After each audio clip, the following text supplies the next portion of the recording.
Alright folks, welcome back to Disconnected Talk. It's Jay here. I'm just trying to think of a quick side note. I'm just trying to think of a name for this little series of videos. And I'd be interested to hear what people think in terms of suggestions. So this morning I'm kind of thinking of... So I've been thinking in my own life in terms of future, what I want to do with my money in terms of where do I want to put it and what do I think will get me the most out of it?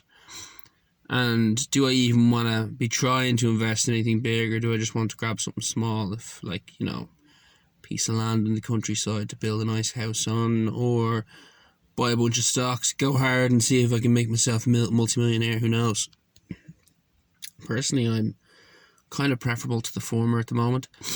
But it's brought me to the question of what are people planning on doing in their future, of my generation specifically. I know people who are well off, who've been organised since they were much younger, and who make good money, really good money, and they have no concern about. I mean, of course, they don't like paying money for rent and such, but it is not, how do you put it, as top of their list in terms of primary concerns. Can I afford rent, etc. That they've quite that bit of freedom. But I know for myself, at least, that's not the case, and I know others as well who are older than me and same age as me, who also don't find that to be the case. And it seems to be quite common, of course. I mean, we all know how crap the housing market is in Ireland at the moment. And the rental market as well. And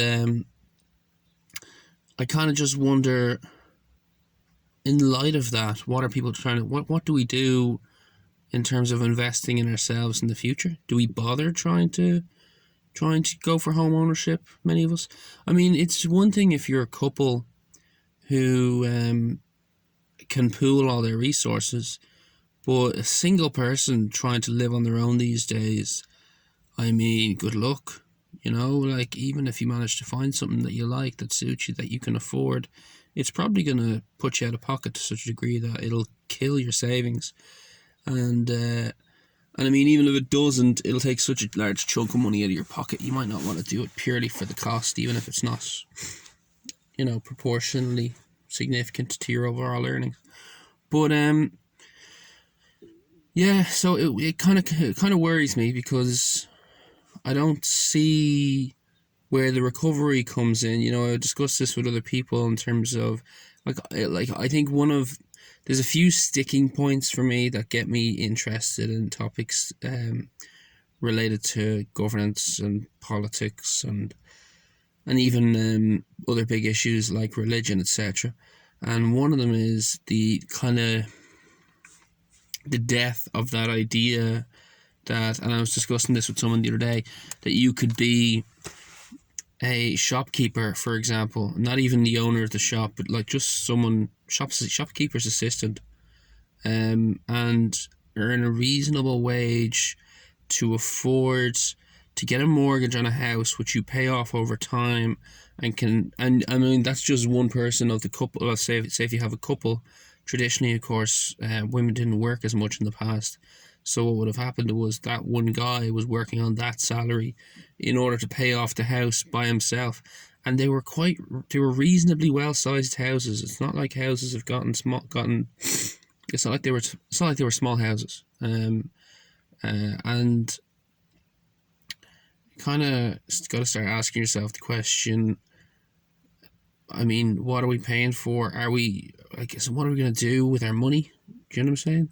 Like, people say, I've heard this over the last couple of years, time and again, the economy is in recovery, and it's just, I don't see it. Like, as in, I get when they say people are out spending more on the weekends, or, you see more people pour more into luxuries, but what tends to be the claim against that is, because people can't afford to get a mortgage, many of them don't even try to save substantial, because that would have been the large bulk of their savings, was to afford a mortgage. So they don't try, so they have more kind of liquid income that they spend on crap. and maybe that's healthy, maybe that's not. Some people claim constant spending is good for the economy, etc. But all I do know is these people 10 years down the line are going to have still nothing to their name in terms of personal assets of a significant nature. And now everyone seems to be turning to these markets, like Revolut now has these, we all know that you can invest in cryptocurrencies and shares and commodities and all this kind of stuff in through your little app. But I mean,